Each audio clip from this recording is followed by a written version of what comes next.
Dr. Wakefield is an academic gastroenterologist, if I'm pronouncing that right. He received his medical degree from St. Mary's Hospital Medical School, part of the University of London in '81.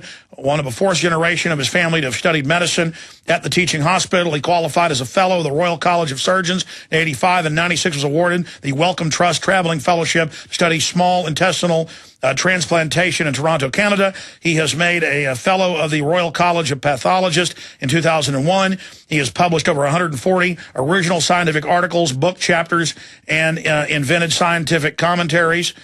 And it goes on, in the pursuit of possible links between childhood vaccines and intestinal inflammation and neurologic injury in children. Dr. Wakefield lost his job in the Department of Medicine in London's Royal Free Hospital, his country, his career, and his medical license. And the website is callous-disregard.com. And, of course, he knows Jenny McCarthy, and, everybody else has been speaking out against this. But here he is to be able to put it on the record for folks out there what's really going on, what the real science is. Dr. Wakefield, thanks for joining us. Alex, thank you very much. Great pleasure to be here. Absolutely. Well, tell us about your research, what you discovered, and what they're trying to do to you right now. Well, first of all, for your readers and your enlightened viewers who will already know, the allegations made against me by the British freelance journalist Brian Deer are completely false. They're completely false. Not because I say so, because the documents say so. And you've been kind enough to put my book out there in the past and recommended Callous Disregard, which meticulously takes every one of his allegations, dissects it, and offers a coherent answer that completely rejects his position. Now, the allegations that he's made are over a year old. So why have they now been rehashed? Why have they now been put in front of the media again in a desperate attempt to stop valid scientific research into safety concerns about vaccines? Because that's what this is about. It's about taking the messenger and shooting him because it doesn't fit with their agenda. It compromises their policy, it compromises their bottom line, and they do not want to hear about it. As you rightly point out, there are a whole host of scientists around the world now who have reproduced these findings. And perhaps more importantly, Alex, the people have spoken. Last year, they did a survey at the University of Michigan. 25% of people, parents, believe that vaccines cause autism. Now, that's despite an extraordinarily intensive, expensive, and elaborate campaign against me and against parents who believe there's a problem, a public relations campaign. This year, I've just been sent a document showing that there's a local poll in Ohio, a popular poll showing it's now 61% of parents believe that vaccines cause autism. Now, whatever the respective merits of those polls, what they tell us is that that public relations campaign has failed. It's failed because the problem is real. The parent's story is correct, and it's up to scientists and physicians like me to investigate it to the best of our ability to determine what the truth is. Tell us how you started to investigate and what your findings are. But again, just looking at it, talking to parents who have autistic children, they talk about the baby was fine, 18 months old, running around, giggling, laughing. They get that third round of shots is generally when it's triggered. I guess that overload. They get a fever. Suddenly, they go into that autistic stupor or that whole spectrum, and then associated with it is all sorts of diarrhea and intestinal problems. And so somebody who's a medical doctor who studies the intestines and the gut, why would you not go look at that and try to look at why those two things are correlated? Is that correct? Oh, you've got it in a nutshell. I mean, what happened on May the 17th, 1995, is the first parent called me and said, Dr. Wakefield, my child was fine. They had their MMR vaccine, they regressed into autism, and they developed terrible gastrointestinal problems. And I know many, many parents, both here and abroad, who are in exactly that same position. And I said, wow, I know nothing about autism because at medical school, it was 1 in 10,000 children. We didn't know anything about it. We weren't taught about it. In fact, I've seen numbers of 1 in 25,000 30 years ago versus 1 in 10,000. What's the accurate number? What was the old number for autism? And I know before it was like very rare. It was such a rarity, such an oddity that no one had ways of monitoring it. No one knew. It just was so rare that it was speculation, really, about the precise numbers. And now they say it's over-reporting, but when I go to a movie theater with my children, I remember going to movies when I was a child, there was no one autistic there. Now they might have several rows filled. I mean, now they have whole wings of public schools. Now I go to the park, and there's autistic children just everywhere. I mean, it's like an epidemic. I mean, and these people aren't faking this. They're completely not in this world. No, and it's gone now from those numbers, those rare numbers, to over 1 in 100 in this country, 1 in 68 in the UK, and amongst certain populations, like the Somali population in Minneapolis, it's around 1 in 28 children. That is a staggering level of disease. I was on a plane coming back from New York last night, and the child sitting right behind me, who kicked my seat all the way from New York to Austin, had autism. No, it's the same thing. I fly a lot, and almost every time, or I'm in a restaurant or a movie, you can look and see it's an autistic child, and you'll see their good-looking parents, and you look at the child, they're handsome, they're pretty, and you see them just with their humanity has been stolen from them, and they still got their humanity, but their potential, and it makes me so sick. And we're just supposed to think, oh, well, this is just happening. I mean, sure, everybody's starting to, become autistic. Let's ignore it. So you start researching it, doctor. Yeah, what you do, medicine starts with the history. What does the parent tell you about what happened to their child? That's the beginning of everything. You examine the child. You investigate their symptoms properly. You don't say, your child's got autism, therefore they're bound to have diarrhea 12 times a day. Put them in a corner, forget about them, move on with your life. You do not do that. That's not good medicine. It's not medicine at all.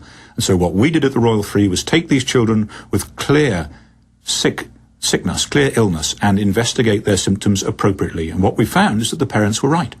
The children had an intestinal disease. And when we treated that disease, as you would treat Crohn's disease, ulcerative colitis, with anti-inflammatory medication, the children started to get better. They started to speak, they started to smile, they were out of pain, they would sleep at night.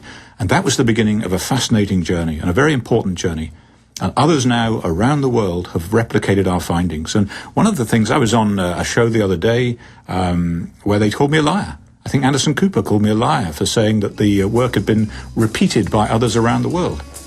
Well, it has. The work with identifying the bowel disease in these children, that's been replicated in Italy, Poland, Canada, the United States. Well, I mean, I read the international news. It's in prestigious papers constantly that they've replicated it. And then they just call you a liar. Stay there, doctor. I want to come back and get into some of those that have replicated it and how this PR campaign is backfiring on them. We'll be right back. Callous-disregard.com. Here's the book that tells the truth.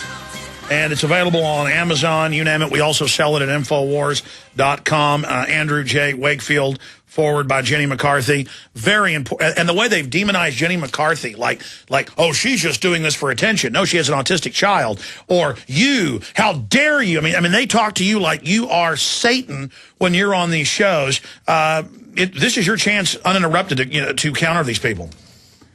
Well, thank you very much. The problem is real. It's not going to go away. And the important thing, Alex, what we can say is that there is a bowel disease in many, many of these children, the treatment of which makes them better. So thousands of children have benefited from our observations 15 years ago that were driven by parental insights. It's the parents that drew our attention to this. What did you find in their intestines? What's going on as best you know? Why does it hit boys 4-1? 4-1, we don't know why boys, but this is in common with a number of neurological and psychiatric disorders that they seem to affect boys. Now, it's interesting that estrogen protects the brain. So is it possible that girls have a brain that's protected from this?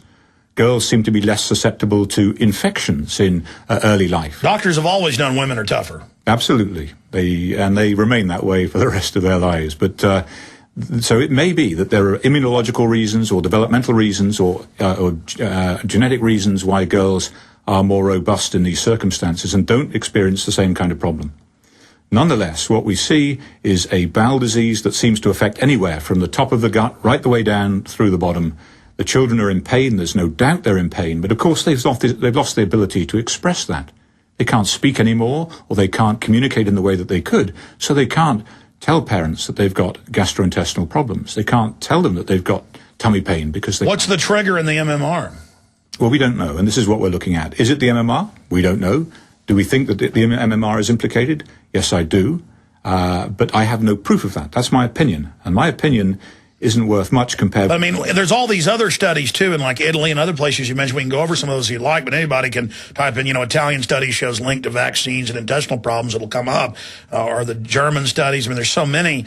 I mean, is there any idea what's doing it? I mean, we know that there's this, correlation between vaccines and this problem, but, any idea? Well, the problem here, Alex, is it's so complicated.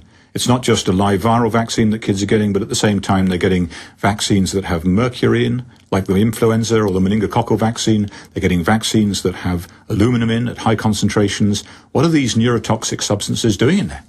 What are these poisons to the immune system actually doing in there? They shouldn't be injected into the bodies of children. And the gut, of course, has the highest flora of natural bacteria, viruses. So is it causing some type of trigger, or we don't know? Well, it could well be. So you've got all this combination of toxic substances being loaded into children. There could be any kind of synergistic interaction. If you went to the FDA, the Food and Drug Administration, and you said, I've got these 3 blood pressure drugs, I want to put them in the same capsule and give them to patients, they'd throw you out of the door. Why? Because all your patients would die. Because the interaction between those 3 blood pressure drugs would kill your patients. They would drop their blood pressure into their boots. And yet, when it comes to vaccines, they get past all of this kind of regulatory control. They can put 3 viruses, 4 viruses in. They give pentavalent, heptavalent vaccines with all kinds of things in.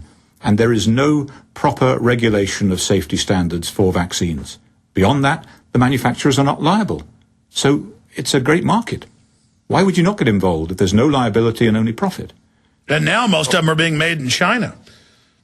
Now, I didn't know that. I mean, yeah, a lot of the vaccines are being made in China.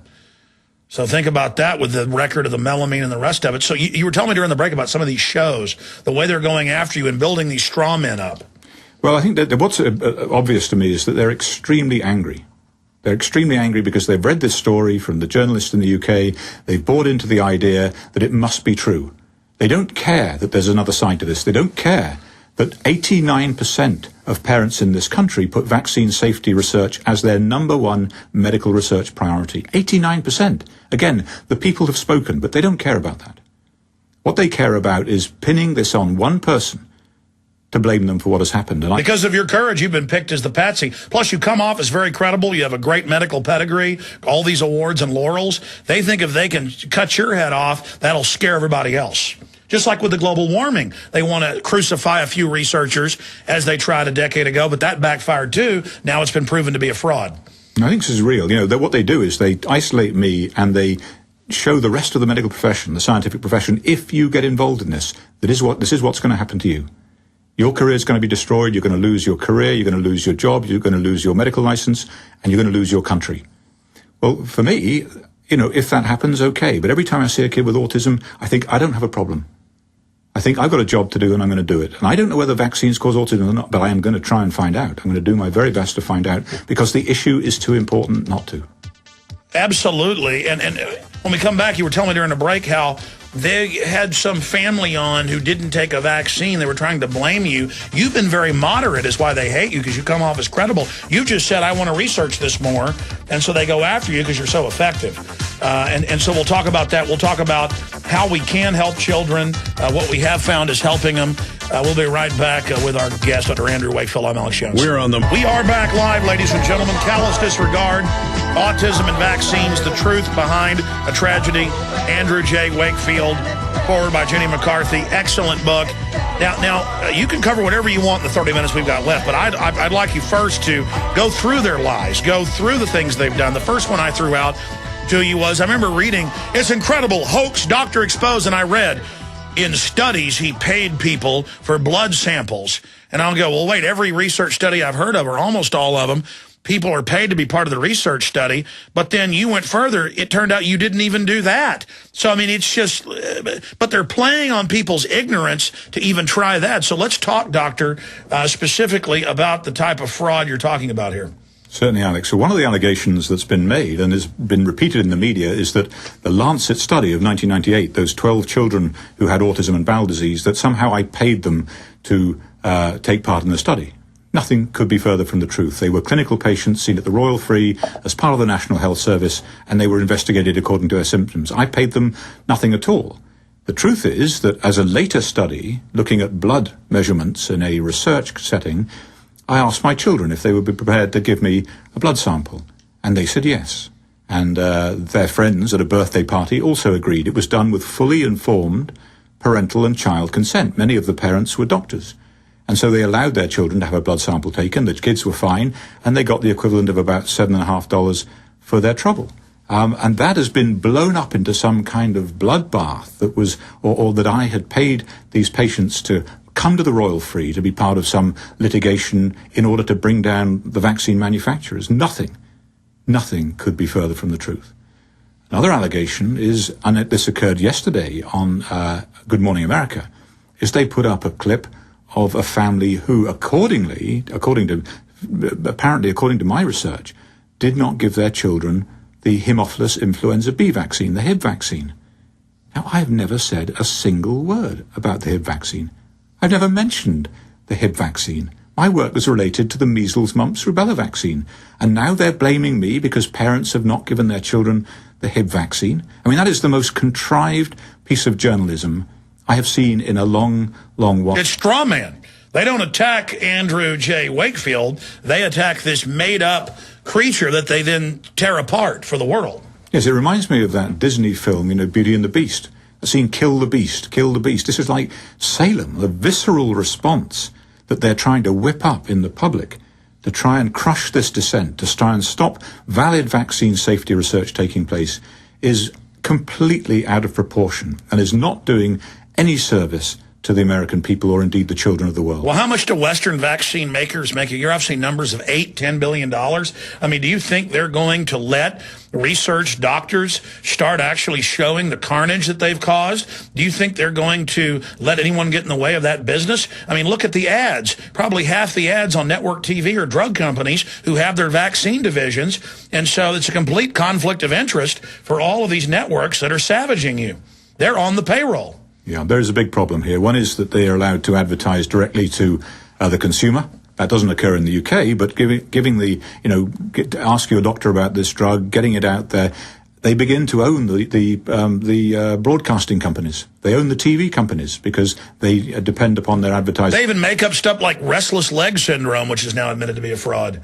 I mean, they just make things up and engage in pure quackery, and then you, a prestigious, doctor doing research, you're the bad man. But they've got a problem. In fact, we can put this up on screen. London Telegraph, government tells doctors don't give flu shot after tenfold increase in fits, and then that means in England seizures. The next line says tenfold increase in seizures in under fives, and then they found, it's boys particularly again. Something's happening with boys. They're having these seizures. Now, Australia came out and said, yeah, we had deaths because of this H1N1. That's their own government having to admit it and suspending it. Poland suspending it. They had deaths of the homeless, 30 plus just in the test of a bird flu vaccine. I mean, something's going, and now the British Medical Journal, I had their head editor on, they found it was all a fraud in 2009 pushing that shot. The Wolfgang Wodarg, who was the head of the EU Commission, doctor, he felt, so it seems like you are the sacrificial lamb because they're burning in flames right now. So again, if they can intimidate others by trying to smash you, they win. But it seems to be backfiring. But I mean, your comments on these flotillas of just news coming out. We gave a polio vaccine in Africa. In Asia. In Latin America. It was live. It killed people. The U.S. government secretly was shooting people up with syphilis. And I mean, all this is coming out. So people are like, ooh, we don't trust you. And they say, no, it's all lies. This guy, Dr. Wakefield, he made it up. It's his fault. He did it. But that isn't reality. No, it's not at all. And the problem is so serious and so prevalent that scientists cannot afford to roll over. Physicians cannot afford to roll over in the face of this kind of bullying tactic and not do the work in the interests of their patients. That would be absolutely unacceptable. And that is what I intend to continue doing. And I'm not going to go away. This work has to be done. And I think what we need is the medical profession, the scientific profession, to stand up and be counted in this respect. And it's interesting, I was recently at a vaccine safety conference in Jamaica, where experts from all over the world, France, Israel, the UK, the US, Canada, came together to express their mutual concerns about vaccine safety policy. The cost of the amount of money invested in vaccine promotion in this country compared with the amount of money spent on vaccine safety research is way out of proportion. Billions compared with a few million. And this is not my word. This is the word of the committee that recommends vaccination policy. And they don't like doctors being doctors. They want to let the CEOs of the drug makers now engage in medical policy. That's what Obamacare does more and more, is it lets bureaucrats set policy and take power from the real experts, the doctors. Yeah. So it's a vaccine safety first priority. Why would you not put safety first? If you're going to administer these vaccines to every child in the world, potentially, safety must be the priority. So Ralph Nader was not anti-car. He was for safer cars. I'm not anti-vaccine. I am for safer vaccines. And that has got to be the priority.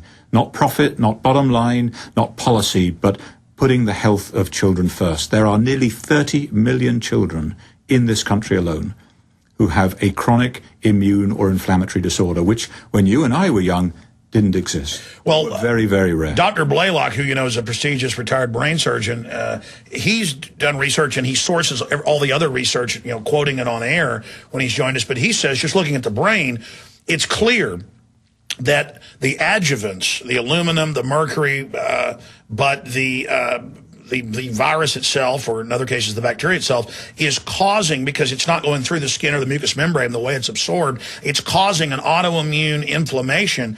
And he's saying it's in the guts, it's in other parts of the body, but it's also in the brain. And that's why so often the kids will have a seizure driving home after the shots. I mean, we know that this is going on, and they just try to ignore it. But now that dam is breaking. I mean, what do you I mean, I understand you're being watched like a hawk, so you don't like to speculate in any way. But clearly, what are the type of inflammations we're seeing that magically pop up after vaccination? Well, there's the sort of thing that we're seeing are asthma, eczema, hay fever, insulin-dependent diabetes, autism, neurodevelopmental disorders. Are these linked to autism? To vaccines? We're not sure. But is there evidence that they may be? Yes, absolutely. There was one study, a very big study, 11,500 children out of the University of Manitoba, showing that if you just delayed the administration of the DPT vaccine, then you halve the risk of asthma. That's an extraordinary observation. You've just delayed it by 2 months. You don't have to get rid of the vaccine. Don't the Japanese, for like 10 years, make them wait to 2.5 to give shots? I don't know, but if that's what they do, then that's, I believe, a very wise policy. We'll continue with other studies, because I've interviewed like Dr. Eisenstein. He's reported there's hundreds of thousands of Amish in Illinois, and autism is unknown amongst them. I mean, is there any credibility to that in your research? Well, yes, the fact that the Amish do not vaccinate, except in rare circumstances, and they don't appear to have autism. Now, has anyone done a study on that? No. Does it need to be done? Absolutely it does. We need to do a study that compares the long-term health outcomes of fully vaccinated children with those who are not vaccinated. That study has to be done. Parents have every right to expect. The vaccine makers fight that. They have been fighting. Wonder why. But, what's interesting is that they've said that all the science is in, there's no need to do any more. There is no link between, for example, thimerosal, the mercury preservative, and autism. Well, when this has been systematically analysed and all the papers that are relevant, that generate data, that present data, have been looked at, 74% of those papers say, yes, there is a link, a positive link. So what people are being told and what is the truth is very, very different. And one more thing is that the vaccine courts in this country have been settling cases of vaccine-induced autism or autistic spectrum disorder since the early 90s. So you've got one branch of the government, the CDC, saying there's no problem at all, and then you've got the Department of Justice settling these cases. And I can give your readers and viewers, your listeners and viewers, some names to look up if they don't believe it. Hannah Poling, Bailey Banks, Misty Hyatt, and Mrs. Hyatt would be delighted to come on your program. I want to get her on. And she would talk about how her daughter was rendered autistic by an MMR vaccine and was awarded $5 million. Hannah Poling just been given a lifetime award of $20 million for vaccines causing her autism. So, well, I have friends who've had a happy 18-month-old running around talking, giggling, and then the kid's just gone. I mean, they might as well have been hit by a chemical weapon after that third round of shots. And it's almost everyone you talk to. I can be at a hotel on vacation. There's a family, they're in the pool, the hot tub. They got 3 or 4 kids. One of them's autistic, sitting there, nodding in the chair, not having a good time. And I'll say, let me ask, when did your son? 18 months, third round of shots. He had a convulsion on the way home in the car. And then what I've read about is sometimes when they bring them back to the hospital, then they try to take your kid saying, oh, there's inflammation on the brain. You must have beaten them or something. I mean, that's even more incredible. It just makes my head spin. Well, Alex, this is a very important point you just brought up, because I am now dealing with cases of Munchausen syndrome by proxy, where the children have been damaged, ostensibly by a vaccine exposure until proven otherwise, and yet the parents are being blamed for the damage to the children. And more than that, parents are treating their children and reversing their autism to a greater or lesser extent, getting them better, so they lose their autism diagnosis. and then they're being told that they made up the diagnosis of autism in the first place. They were diagnosed by professional doctors. The parents are being told that they made up the diagnosis and that the children never had autism in the first place. And so this is one of the grossest injustices I've ever witnessed in my life. Your child is initially damaged, and you have to suffer and grieve with that, and then suddenly you're blamed for causing it in the first place. It's absolutely staggering, and that kind of thing has got to stop. I know you can't diagnose people over the radio, but in individual cases, obviously we can't conclusively prove what's causing it. It's kind of like if somebody walked out on the road and got run over by a Mack truck, and then you walk out and their body's smashed all over the side of the road. A car probably did this, but did we see it do it? No. And there's people out there saying, don't look at cars, don't, so that's happening. But what do we know is reversing the intestinal problems? What is detoxing them?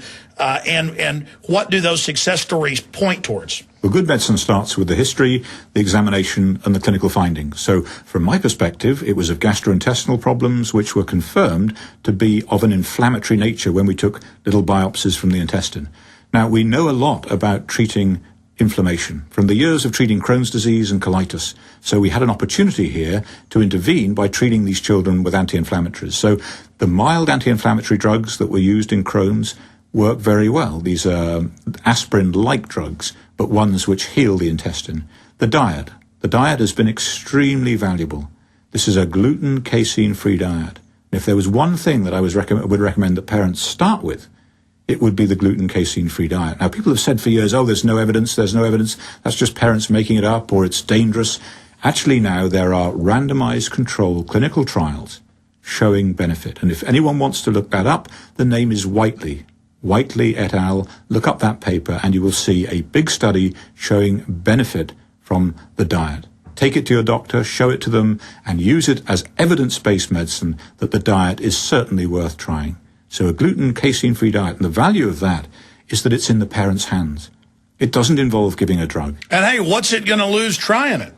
I mean, why not try it? Yes, I think that's absolutely right. It's something that the parents can be in control of, and it's something that we have seen produces dramatic benefit. It starts with better sleeping, better bowel function, better behavior, and children can progress and make great strides through that kind of approach. Now, getting back to Crohn's, and again, I'm going from memory here, but I remember reading that going back 30, 40, 50 years ago, it was this disorder was almost unheard of or hadn't even really been invented, the name. And now I'm in grocery stores, I'm in restaurants. I've got a couple people that work here who are young. And I've read not just some of your research, but other research pointing towards that they find different antibodies connected to the vaccine in the intestines with the people that have Crohn's and Crohn's-like problems. That now moving into irritable bowel, that huge parts of the population. I mean, you're the expert on this. Tell us about that link. Well, Crohn's is how I really got into this autism bowel link, because we had for years been looking at the possibility that Crohn's may be linked to the vaccines. Now, that remains a question. It's out there. The work has been, some has been for, some has been against. But Crohn's is proliferating. Crohn's is epidemic. Just like autism is epidemic now, the Crohn's epidemic started probably in the 1920s, 30s, 40s. It suddenly started escalating, but it wasn't heard of in children until the mid-60s. In the mid-60s, it appeared in children. I remember one of the first cases, in fact, a chap who's become a very good friend of mine, when he was 16, he developed Crohn's, and people used to come from all over the north of England to see him, because it was so unusual. Now we see Crohn's in children as young as 1 and 2 and 3. Now that is extraordinary. So what has happened? Like all of these other inflammatory and immune diseases, it's going through the roof. Why? We don't know the answer, but it certainly needs to be investigated. Something in the environment must be doing this, because it's not genetics. And if we have tens of thousands of anecdotal parents, kids having convulsions and basically being mildly to seriously, brain damaged after they take shots, I mean, right there. And then you have all these other studies that I've had doctors on about not the guts, the brain, separately talking about that. I mean, do we have any idea what's causing this inflammation in the brain? Blaylock says it's the adjuvants. Yes, well, I think what my position is that there's some link between the bowel and the brain. What's happening in the bowel in many children is driving inflammation in the brain or changes within the brain. And that's entirely consistent with Dr. Blaylock's thinking that there is some kind of systemic inflammatory response that is driving a problem in the brain. Well, he says that's what Alzheimer's is just that the brain is just inflamed chronically. And he says, you know, if people will just get off MSG and all the other things that are doing it, before it's too late, they could be all right. Alcohol and other things inflame it, but once it gets to that certain point, it's over. Yes, it may be that you set up a sort of circular pathology, a circular disease that you can't get out of. Now, I don't think that that's true. I think that there are ways of interrupting it and getting people better. Oh, no, he was saying that as long as it doesn't go too long. He just said at certain points, you know, there's so much brain damage from it, but he's the brain guy, you're the stomach guy, and I'm the country bumpkin. Doc, we're going to come right back on the other side and get more into this. This is such powerful information, and if you've got time, I want to get, because we had you on 5 minutes late, I want to go 5 minutes into the next hour. We're going a little bit into overdrive today with Dr. Andrew Wakefield. The book, of course, is Callous Disregard. It's available on the online video bookstore at Infowars.com and better bookstores everywhere. And what are some of the websites we should tell folks to visit? Because written here on my deal, it says callous-disregard.com. Is that the best place to go? That's one place where the book is for sale, and there's sort of some backstory. Vaccinesafetyfirst.com has just gone up, where journalists can go and get brief soundbite information plus links to the various papers that we're talking about. So that's a good place to go. The National Vaccine Information Center website. Vaccinesafetyfirst.com, and then they can go there, and when they see Good Morning America saying there's no other studies and that he's a lie, you can see all the big studies and all the concern and all the news about it at vaccinesafetyfirst.com. Correct. All right, we've got about 4 minutes left here, then 5 minutes the next segment. You've got the floor for other key points you want to cover, Doctor. Well, I think one of the key things, Alex, is why do they have to go after me in the first place? Why do they have to try and stop the vaccine safety research that was taking place at the Royal Free Hospital in London? And what I discovered from a whistleblower, a senior government health official in 1997, is that when England introduced the MMR vaccine at the end of the 1980s, they introduced a vaccine which was knowingly unsafe. In the same month that it was licensed in the UK, it was withdrawn in Canada for safety reasons. It was causing meningitis.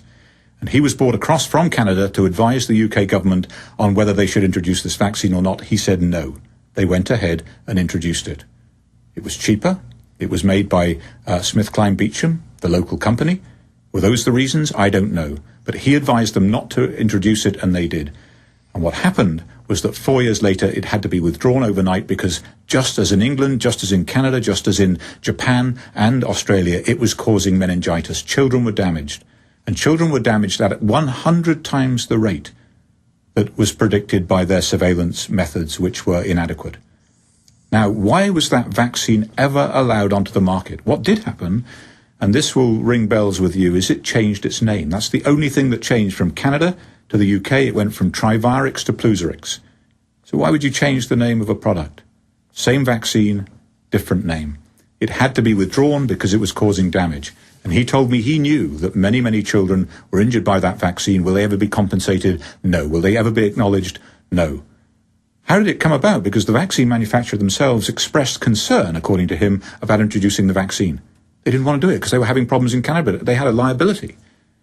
So the government gave them an indemnity. That's what it appears. The government gave them an indemnity, underwrote their liability. Well, we have that here with the Vaccine Damage Fund in the U.S. But there was no, as far as I can gather, there was no ministerial approval for this in the UK. What about the 2000 meeting that ABC News even covered in 2002, where you have the CDC meeting and the head of it's going, I'd never give a vaccine to my granddaughter. This has damaged millions. We got to cover this up. I mean, those minutes got released by, who's the congressman whose grandson got autism? And then he basically stormed the CDC and got the documents? Dan Burton. Yeah, Burton. I mean, that's smoking gun right there. Yeah, that was an extraordinary situation where they took data which showed there was a clear increased risk, and they cut those data down, they changed them after the fact to produce no risk at all. Now, if I had done that, if I had designed a study, got a result I didn't want, and then after the fact had chopped it and changed it and moved it around until I got no effect or got an effect, then I would be vilified, just as I've been vilified now. But because a government agency does it,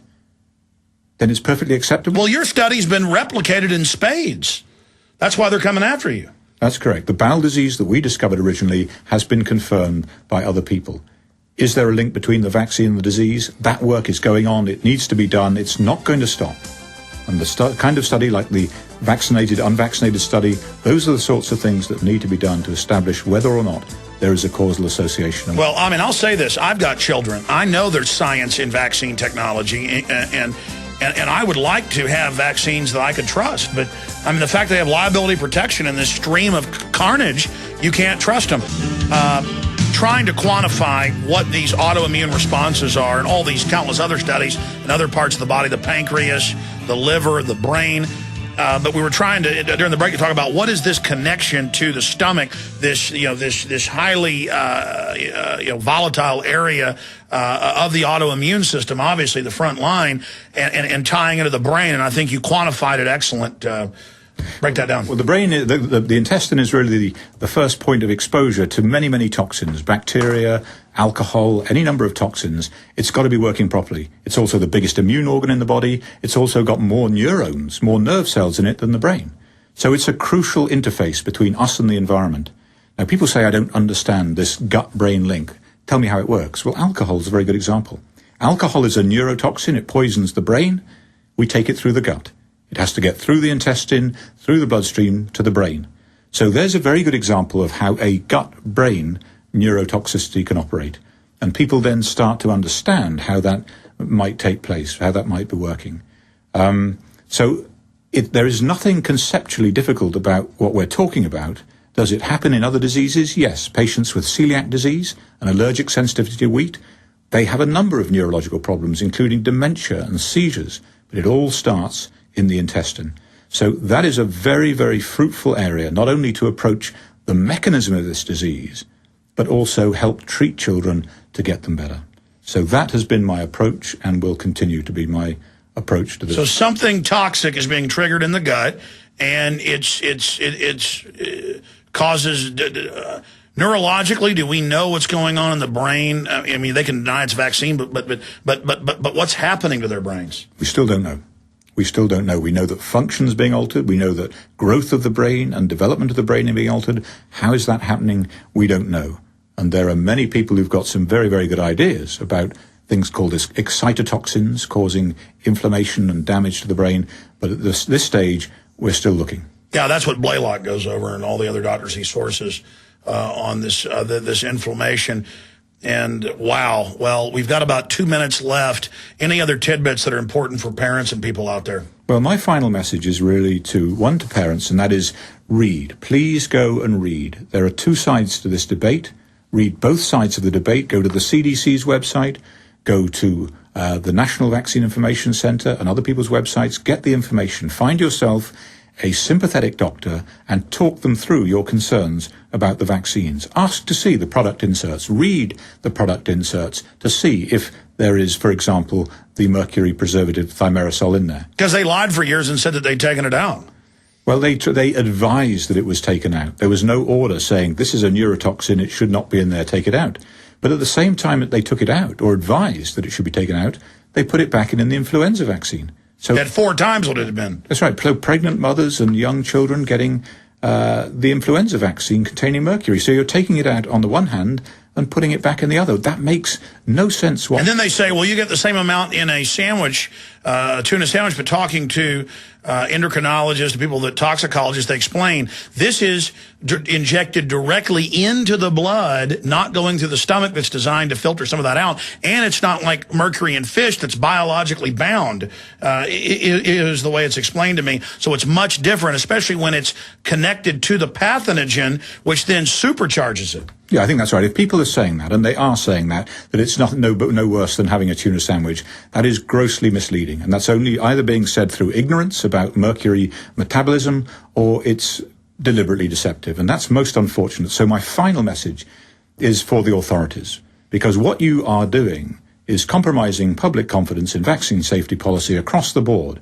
And unless you address parental issues, unless you address their concerns, and it's 89% of American parents that we're talking about, then you are going to a trite vaccine uptake across the board, and there are going to be problems. And at the end of the day, it will be you, that is the authorities, who are responsible for it. Dr. Wakefield, powerful interview. Look forward to having you back soon, hopefully.